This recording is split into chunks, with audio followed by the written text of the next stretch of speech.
일과 삶의 균형이 필요하다. 효율이란 일을 제대로 하는 것이고 효과란 올바른 일을 하는 것이다. 절대적인 균형이란 세상에 존재하지 않는다. 그렇다. 균형 잡힌 상태처럼 보이는 것은 그 차이가 눈에 보이지 않을 만큼 위대할지도 몰라도 사실 균형을 잡기 위해 피나는 노력을 하고 있는 과정에 불과하다. 균형은 생김새는 명사이지만 사실 동사처럼 움직인다. 또 균형은 궁극적으로 우리가 손에 넣을 수 있는 무엇처럼 보이긴 하지만 사실 우리가 끊임없이 노력을 기울여야만 하는 과정이다. 균형 잡힌 삶 같은 건 존재하지 않는다. 대부분의 사람들이 곰곰이 생각해보지 않은 채 달성 가능한 훌륭한 목표인 것처럼 받아들이는 잘못된 개념일 뿐이다. 이 기회를 빌려 당신도 다시 한번 생각해보기 바란다. 사회적 통념에 의문을 품고 거부하기 바란다. 균형 잡힌 삶이란 거짓이 아니다. 균형이라는 개념은 말 그대로 개념이 지나지 않는다. 사랑에서 말하는 중형의 덕, 중도란 양극단 사이에 어딘가에 있는 중간 지점을 의미하고 이는 어느 한쪽에 치우치지 않는 두 지점 사이의 중간을 설명할 때 쓰는 개념이기도 하다. 정말로 원대한 생각이긴 하나 그다지 실용적이라고 볼 수는 없다. 이상적일 뿐이지 현실적이진 않다는 말이다. 과연 완벽한 중도, 균형이라는 게 가능한 일인가? 많은 사람들이 내 삶엔 균형이 필요해 라고 한탄한다. 균형 잡힌 삶에 대한 말을 자주 듣다 보니 그것이 우리가 반드시 추구해야 할 목표라고 자동적으로 생각하게 된다. 그렇지 않다. 목적의식, 삶의 의미, 중요성 이런 것들이야말로 성공적인 삶을 만드는 요소다. 그것들을 추구하다 보면 당연히 균형, 불균형한 삶을 살게 될 가능성이 높다. 우선적으로 중요한 일들을 처리하다 보면 눈에 보이지 않는 중간의 선에 이리저리 넘나들게 된다. 전달의 성과는 일정 정도 이상의 집중력과 시간을 필요로 한다. 한 가지 일에 시간을 쏟는다는 것은 자연히 다른 일에 들어가는 시간을 줄인다는 뜻이다. 그러니 균형은 불가능해질 수밖에 없다. 어쩌다 우리는 균형에 집착하게 되었나? 역사적으로 균형 잡힌 삶이란 특권계층만이 생각할 수 있는 것이었다. 수천 년 동안 우리에게는 일이 곧 삶이었다. 일을 하지 않으면 즉 동물을 사냥하고 곡식을 추구하고 가축을 기르지 않으면 목숨을 부지할 수 없었다. 그러나 세월이 흐르면서 상황도 달라졌다. 제라이드, 다이아몬드의 플랫저상 수상자 총균세이를 보면 잉여 식량을 생산하던 농장 기반 사회로부터 궁극적으로 전문적인 특수 집단이 만들어졌음을 확인할 수 있다. 1만 2천 년 전 지구상의 모든 사람들은 사냥꾼인 동시에 수집하는 사람이었다. 그러나 오늘날 우리들은 농부들이나 농부들의 재배한 곡식을 사먹는 사람으로 나뉜다. 식량을 찾아다니거나 직접 곡물을 기르는 일에 해방된 뒤 사람들은 학자도 되고 기술자도 될 수 있었다. 이런 이들은 어떤 이들은 우리 식탁에 오르는 음식을 생산하고 또 다른 이들은 그 식탁을 만든다. 처음에는 대다수 사람들이 자신이 필요한 야망에 따라 일을 했다. 대장장이는 오후 6시까지 대장간에 남아 있을 필요가 없었다. 말굽을 심기는 일이 다 끝나면 언제든 집에 갈 수 있었다. 그러나 19세기의 산업혁명이 발생하면서 최초로 수많은 사람들이 다른 누군가의 밑에서 일하기 시작했다. 그동안에 사정없이 밀어붙이는 상사, 1년 내내 쉼 없이 돌아가는 근로 스케줄, 새벽이고 늦은 밤이고 상관없이 불이 환하게 켜진 공장이 생겨났다. 그 뒤를 이어 20세기에는 근로자를 보호하고 근로시간을 제한하는 움직임이 여기저기서 생겨났다. 일과 삶의 균형이라는 표현이 생기는 것은 기혼 여성 중 절반 이상이 근로자 대열량이던 1980년대 중반이었다. 2005년 전에 출간된 삶은 함께, 일은 따로, 맞벌이 가정에서 일과 삶의 균형 이라는 책에 실린 라이프 고모리의 성을 다른 말로 바꿔 표현하면 우리는 생계를 책임지는 사람 한 명과 가정주부 한 명으로 이루어진 가정에서 출발하여 생계를 책임지는 사람 두 명과 가정주부 없는 가정에 도달했다. 회사는 물론이고 집안일까지 해야 하는 기혼 여성들의 삶이 고달파졌으리라는 것을 알 수 있다.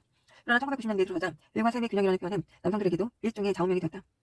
경영정보 전문 기업 렉시스가 전 세계 상위 100대 신문을 조사한 결과 이 주제를 다룬 기사의 횟수는 1986년부터 1996년까지 32건에 불과했으나 2007년에는 그 한 해만 해도 1614건이나 되어 극적인 증가를 보인 것으로 나타났다.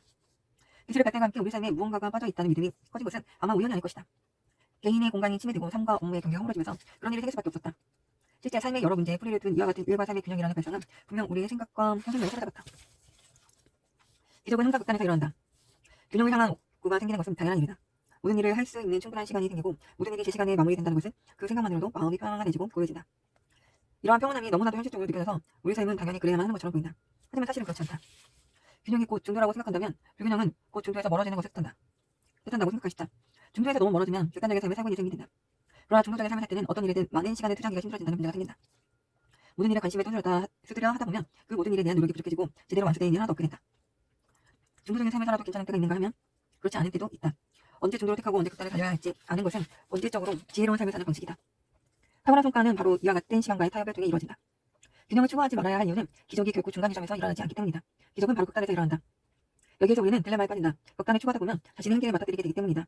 우리는 본능적으로 성공이 자신이 지닌 능력의 한계가 가장 바깥쪽 가장자리에 있다는 걸 이해하고 있지만 그렇게 멀리까지 나가면 우리 삶에서 균형이 무너지지 않을까 결국 겁을 내고 물러난다.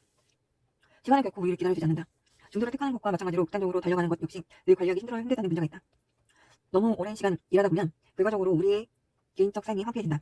야근과 연장 근무가 바람직하다는 헛된 믿음에 빠지면 내 삶은 없어. 같은 말을 하면서 부당하게 일타를 하게 된다. 때로는 이와 정반대로 상황인 상황도 있다. 직장생활이 방해를 하지 않는데도 개인적 삶 자체가 해야 할 일들로 가득 찬 또 한 번 내 삶이 없어 라고 투덜거리는 것이다. 때로는 양쪽 모두에서 공격을 받기도 한다. 삶과 일 모두에서 해야 할 일들이 너무나도 많다고 느끼면 또 예전에 아내가 자기 친구 이야기를 들려준 적이 있다. 삶과 일 모두에서 해야 할 일들이 너무나도 많다고 느끼면 또 한 번 나에게 왜 삶이 없는 거야? 라고 외치는 것이다. 예전에 아내가 자기 친구 이야기를 들려준 적이 있다. 그 친구의 어머니는 학교 선생님이었고 아버지는 농부였다. 친구의 부모는 은퇴 후에 여행 다닐 것을 기대하며 고생스러울 정도로 돈을 아끼며 평생 부리새처럼 살았다. 친구는 어머니와 함께 정기적으로 동네 옷가게에 가서 옷감과 옷권을 고르던 즐거운 기억을 가지고 있었다.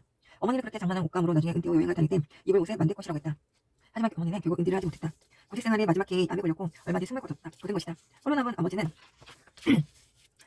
함께 모은 돈에 감히 손을 대지 못했다. 그것은 부부가 함께 모은 그들의 돈이었고 돈을 함께 쓸 아내가 없기 때문이었다. 아버지가 돌아가시고 난 후 친구는 부모님의 집을 정리하러 갔다가 벽장이 옷감과 드레스 옷분으로 가득 찬 것을 발견했다. 어머니가 돌아가신 후에도 아버지는 그것을 치우지 못했던 것이다. 어떻게 그럴 수 있었겠는가. 거기에는 너무나도 큰 의미가 담겨있는데 지키지 못한 약속으로 가득 차 있어서 감히 들쓸 수 없을 만큼 무겁게 느껴졌다. 시간은 우리를 기다려주지 않는다. 무언가를 지나치게 극단으로 몰아가면 뒤로 미루다간 그것을 영영 만나지 못하게 될 것이다. 거의 평생을 매일같이 야근하고 주말에도 일하던 아주 성공적인 사업가를 하며 알고 있다. 그는 그것이 모두 가족을 위한 것이라고 굳게 믿고 있었다. 언젠가 고된 일이 모두 끝나면 가족 모두가 노동의 결실을 즐기면서 함께 시간을 보내고 여행도 하고 그동안 하지 못했던 모든 일을 할 수 있을 것이라 여겼다. 오랜 세월에 걸쳐 회사를 키운 뒤 그는 얼마 전 회사를 매각하고 다음으로 무슨 일을 할지 생각하기 시작했다. 그에게 어떻게 지내느냐 묻자 그는 자랑스레 아주 잘 지낸다고 대답했다.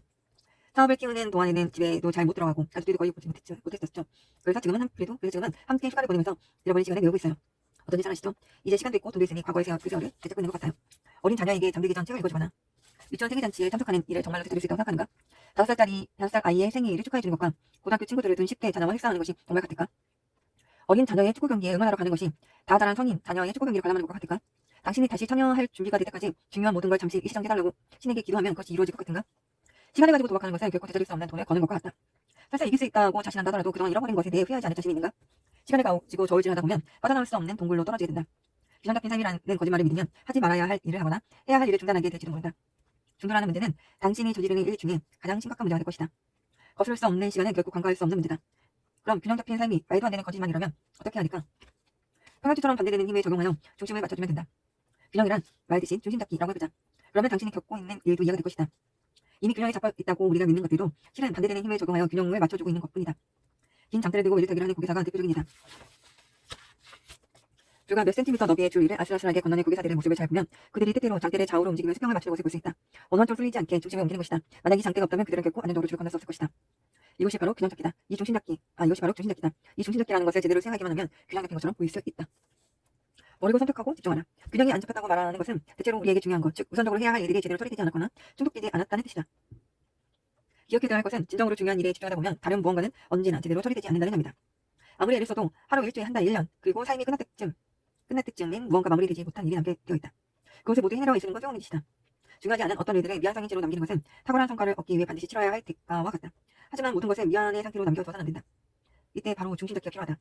다만 돌이킬 수 없을 정도로 멀리까지 가거나 나중에 돌아왔을 때 당신을 기다리는 것이 아무것도 없을 정도로 오래 걸리지 않으면 된다. 이는 당신의 삶에서 아주 중요하게 생각해야 할 문제다. 11년간 약 7,100명의 영국 공무원들을 조사한 바에 따르면 습관적인 야근이 생명의 위협을 줄 수 있다고 한다. 하루에 11시간 이상 근무, 주당 55시간 이상 근무한 사람은 심장질환에 걸릴 가능성이 60%나 높았다. 중심 잡기는 정신뿐 아니라 신체적 건강에도 큰 영향을 준다. 중심을 잡는 것에는 두 가지 종류가 있다. 일과 개인적 삶 사이에서 중심을 잡는 것과 각각의 시간 속에서 중심을 잡는 것이다. 직업적인 성공에서 중요한 것은 업무에 얼마나 많은 시간을 투입하느냐가 아니다. 핵심은 집중할 수 있는 시간이 얼마나 되느냐다. 탁월한 성과를 내기 위해서는 무엇이 가장 중요한지 선택한 다음 그걸 성취하는 데 필요한 모든 시간을 들여야 한다.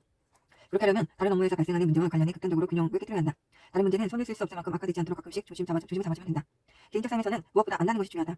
자신의 몸과 마음을 알고 가족과 친구를 알고 자신이 실질적으로 무엇을 필요로 하는지 알아야 한다. 삶을 즐길 수 있다면 이 중 하나도 놓쳐서는 안 된다. 이를 위해서든 혹은 다른 어떤 것을 위해서든 무엇도 희생시켜서는 안 된다. 이들 사이를 수시로 왔다 갔다 하거나 때로 두어 가지를 한데 합칠 수 있지만 그것들 중 어느 하나도 오랫동안 무시할 수는 없다. 친밀한 중심 잡기는 당신의 개인적 삶에서 꼭 필요한 것이다. 중요한 것은 중심을 잡느냐 잃느냐가 아니라 짧게 가느냐 길게 가느냐다. 개인적 삶에서 중심이 흔들리는 경우라면 간격을 짧게 두고 수시로 중심을 잡아라. 짧게 가면 가장 중요한 모든 것들과 관계를 잃지 않으면서 그것들을 함께 움직여 나갈 수 있다. 직접적인 삶에서는 오랜 기간 활동하면서 탁월한 성과를 내기 위해서는 오랫동안 불균형 상태를 유지해야 할지도 모른다는 사실을 인정받고 받아들여라. 길게 가면 우선순위가 떨어지는 다른 것들을 희생시키는 한이 있더라도 가장 중요한 것에 집중할 수 있다.